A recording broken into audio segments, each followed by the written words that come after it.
Did you know that the petition for divorce is probably the most important document that you will draft while doing your own divorce?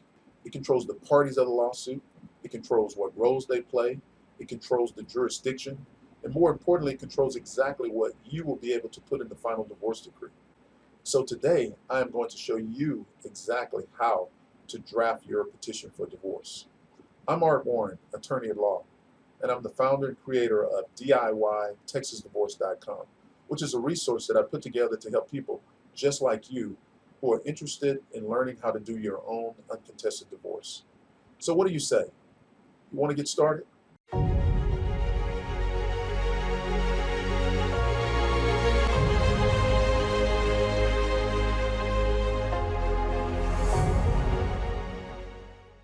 So I've opened a copy of the petition for divorce that I use, and I want to walk you through this petition. So here at the top is where your case number will go, and the court will give you this number when you file it.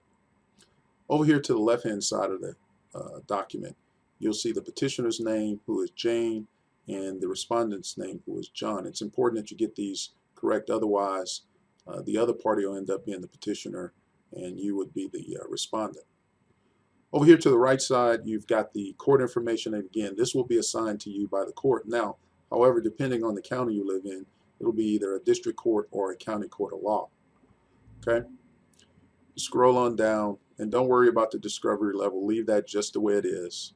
I only want you to go down here to the parties, and all I ask you to do is remove the petitioner's name here and insert your name here if you are going to be the petitioner. You also want to put in the last 3 digits of your driver's license number here, along with your social security number, the last 3 digits of your social security number here. And right underneath there, you will go ahead and put the respondent's name, who is your spouse. Put their name in right here.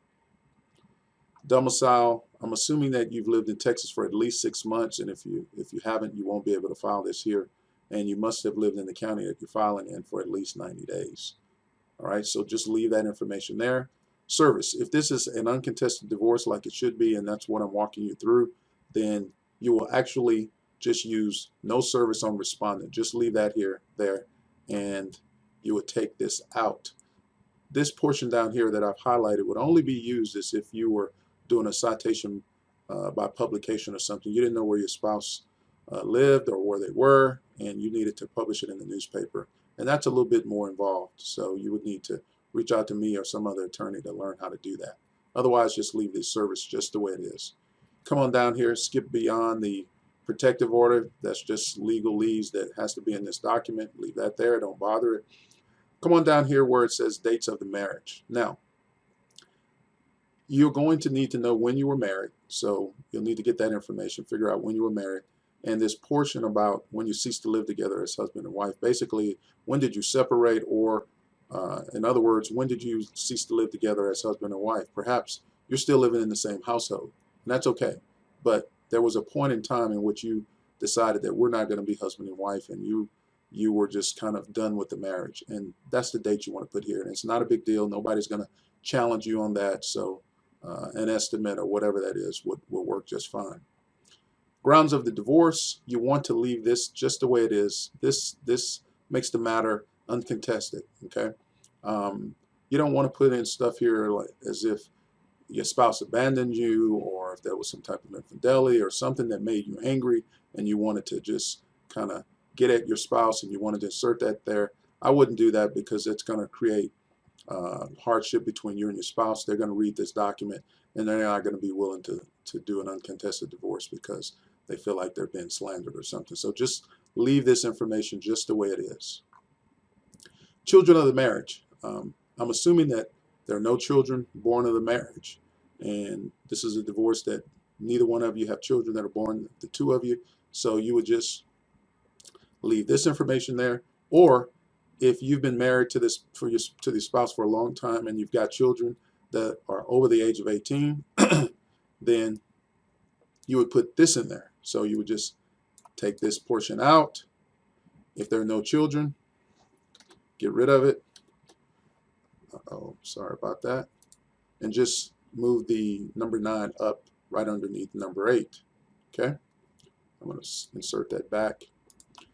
come on down here. If you guys have been living apart for some time, then presumably he or she has their property in their custody and you've got your property. And so you just want to recite here, there's no community property for the court to be concerned about or divide. So just leave that there. However, on the other hand, if there is, then that's something a little bit different that you'll have to insert here. And again, you'd need to reach out to me or some other lawyer to insert that information, what you need to put there. Now, if you are a female and you want to change your name, you've decided that you want to go back to your maiden name, now's a good time to do it. Otherwise, you're going to have to file another application down the road, application to change your name. It's going to be costly and more involved. So now is the time to do it. I will go ahead and put my first name here, middle name, and last name there. So just insert that right there and take out this bold. And when you get around to your divorce decree, you'll be able to insert your the name change right into your divorce decree, and the judge, when they sign the order, you'll be able to use that to go down to the Social Security office, driver's license office, etc.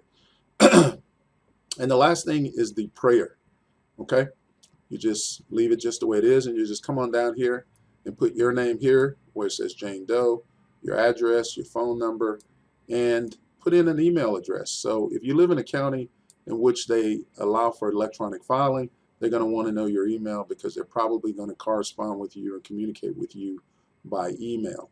If you don't live in a county in which there's electronic filing, or if you don't electronically file, then you don't need to put that there.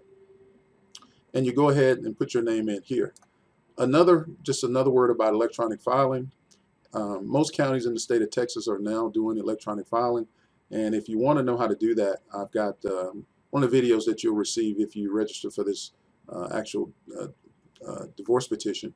You'll get a copy, or you'll receive access to video number 7. Video number 7 is where I go into the Texas portal and show you exactly how to file your petition electronically, and you don't even have to leave your home. You don't have to drive down to the courthouse and physically go inside and hand them a copy of your petition. You can do all of this electronically from the comfort of your own home, which makes it really, really nice, I think. So if nothing else, I think you need to at least learn how to do that, because it will save you an enormous amount of time. And that's pretty much it. So this particular petition can be used in any county, anywhere in the state of Texas.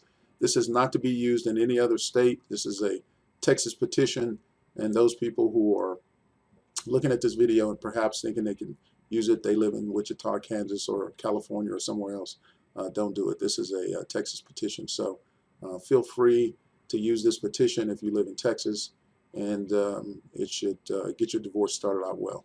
So if I can be of any other service to you, please email me or contact me at my website, DIYTexasDivorce.com.